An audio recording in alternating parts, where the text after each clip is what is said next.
Keep by you the little list, writes the Tsarina to the Tsar, in regard to new appointments. Our friend was asked that you talk all this over with Protopopov 2 days later.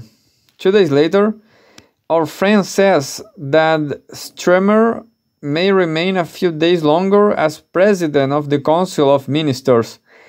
And again, Protopopov venerates our friend and will be blessed. On one of those days when the police spies were counting up the number of bottles and women the Tsarina grieves in the letter to the Tsar, they accused Rasputin of kissing women, etc. Read the apostles, they kissed everybody as a form of greeting. This reference to the apostles will hardly convince the police spies. In another letter, the Tsarina goes still farther.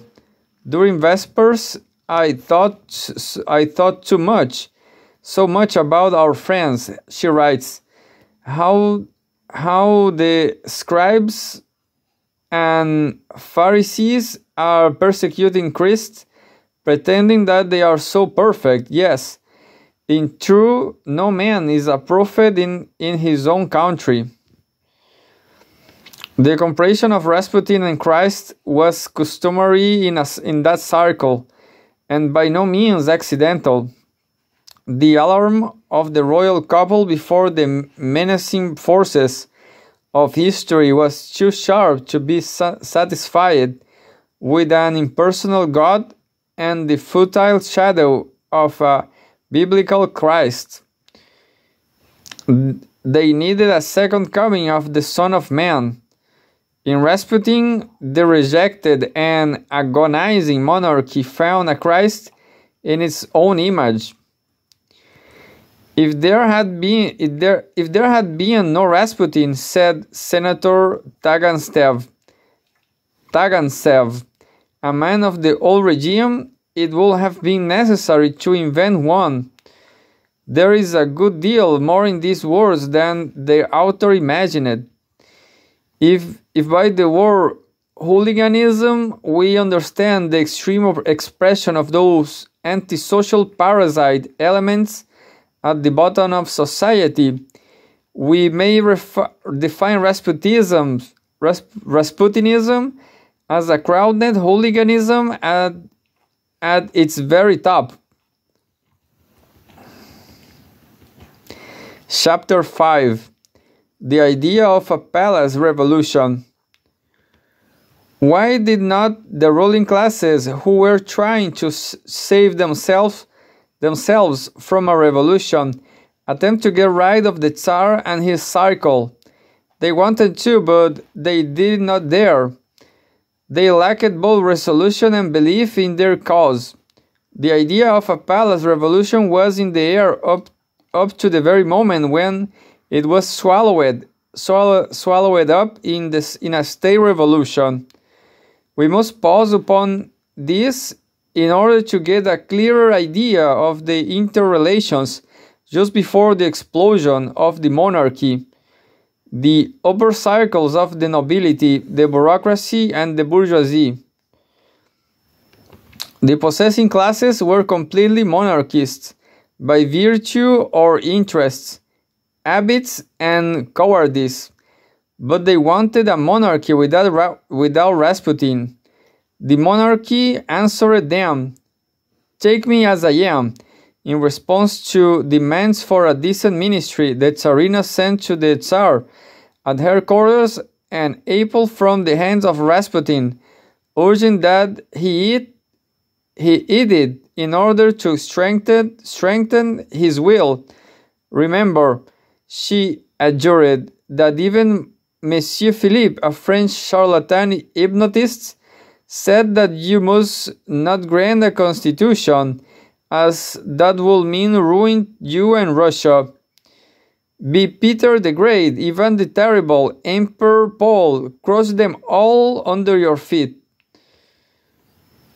that a distinguishing mixture of fright, superstition, and malicious alienation from the country, to be sure. It might seem that on the summits the Tsar's family could not be quite alone.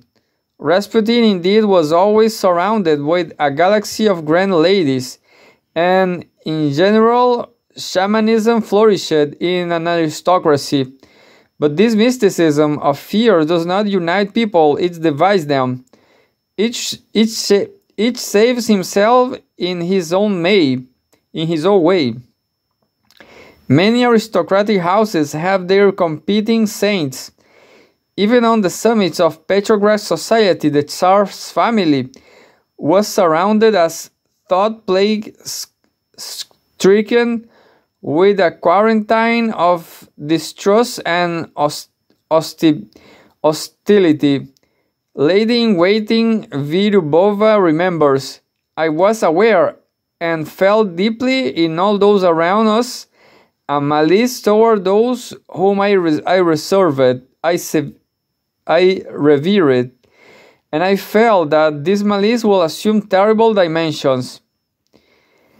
Against the purple background of the war, with the roar of underground tremors clearly audible, the privileges did not for one moment renounce the joys of life. On the contrary, they devoured them greedily.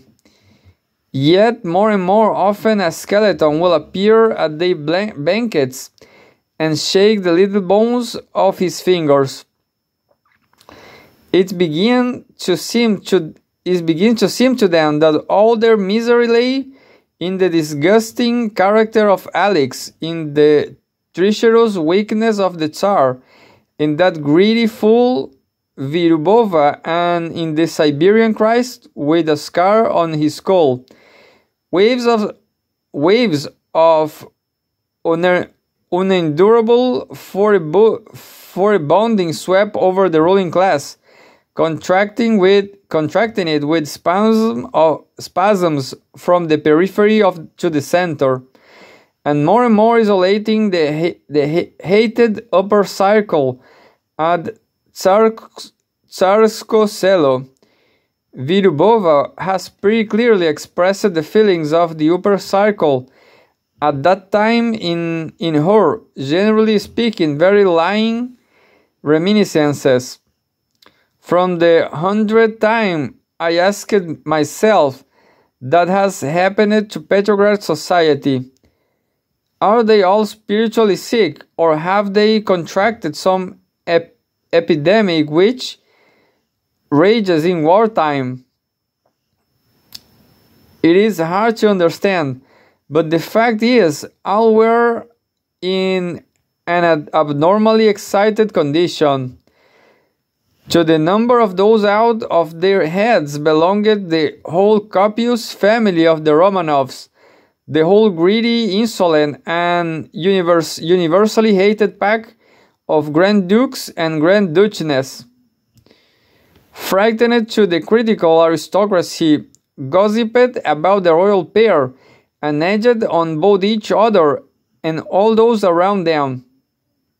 The august uncles addressed the Tsar with letters of advice in which between the lines of respect was to be heard a snarl and a grinding of teeth. Protopopov, some time after the October Revolution, colorfully, if not very learnedly, characterized the mood of the upper circles.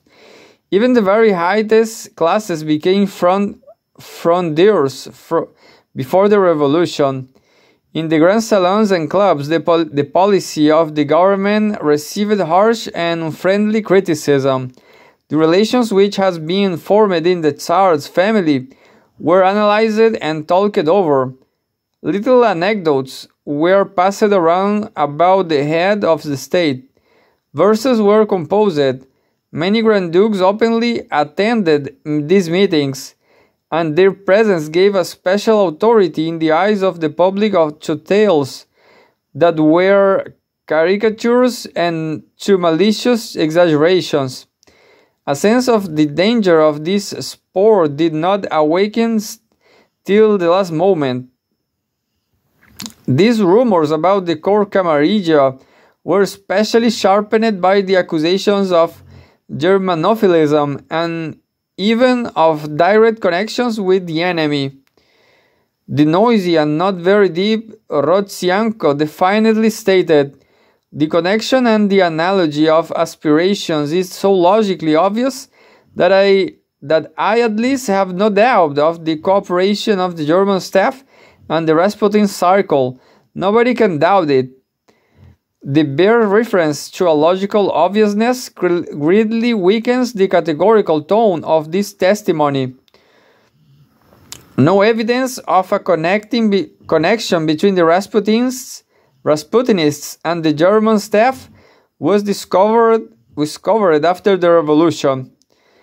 It was otherwise with the so-called Germanophilism. This was not a question, of course, of the national sympathies and antipathies of the German Tsarina, Prime Stremer, Countess Klein Michael, Minister of the Court Count Fredericks, and other gentlemen with German names. The cynical memoirs of the old intriguant Klein Michael demonstrate with remarkable clearness how a supranational character distinguished the aristocratic summits of all the countries of Europe. Bound together as they were by ties of birth, inheritance, scorn for all those beneath them, and last but not least, cosmopolitan adultery in ancient castles, at fashionable watering places, and in the courts of Europe. Considerably more real were the organic antipathies of the court household to the obsequious lawyers of the French Republic, and the sympathy of the reactionaries, whether bearing Teutons or Slavic families or Slavic family names, for the genuine Russian soul of the Berlin regime, which had so often impressed them with its washed mustachios, its sergeant major's manner and self-confident stupidity. But that was not the decisive factor. The danger arose from the very logic of the situation, for the court could not help seeking salvation in a separate peace. And this the more insistently, the more dangerous the situation became. Liberalism, in the person of its leaders, was trying, as we shall see, to reserve for itself the chance of making a separate peace in connection with the prospect of its own coming to power. But for just this reason, it carried on a furious chauvinist allegation, deceiving the people and terrorizing the court.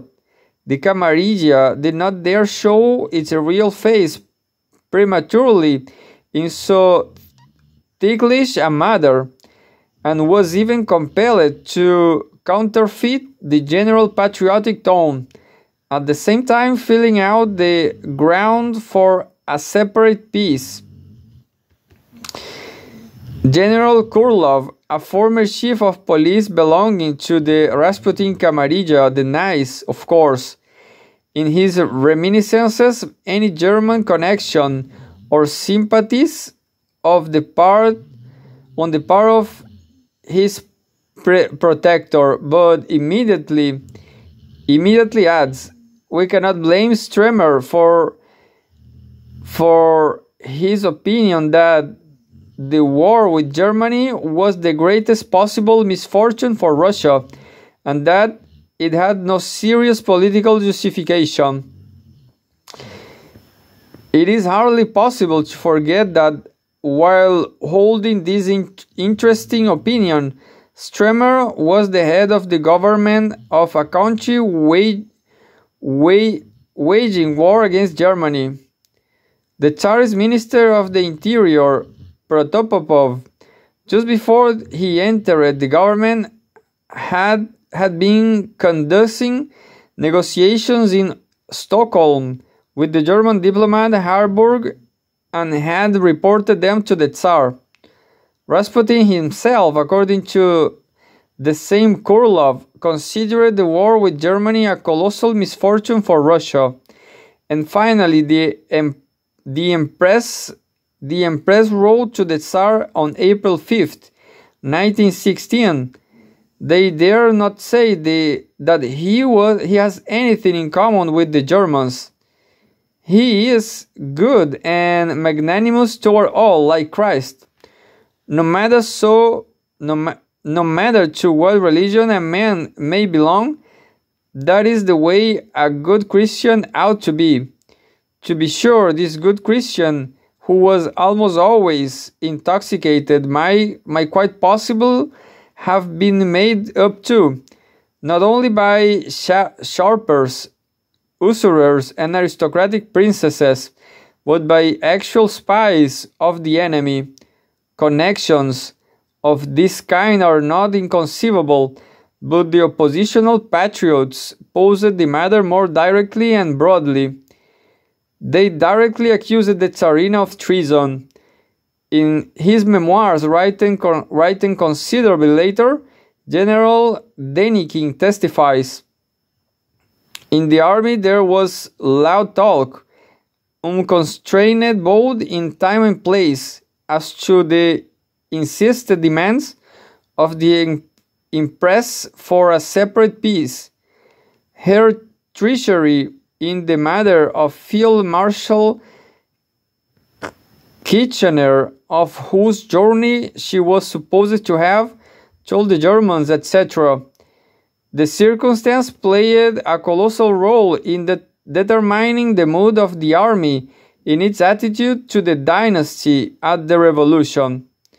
The same Denikin relates how after the revolution, General Alexeyev, to a direct question about the treason of the Empress, answered vaguely and reluctantly that in going over the papers they had found in the possession of the Tsarina a chart with a detailed designation of troops on the whole front, and that upon him, Alexeyev, this had produced a depressing effect.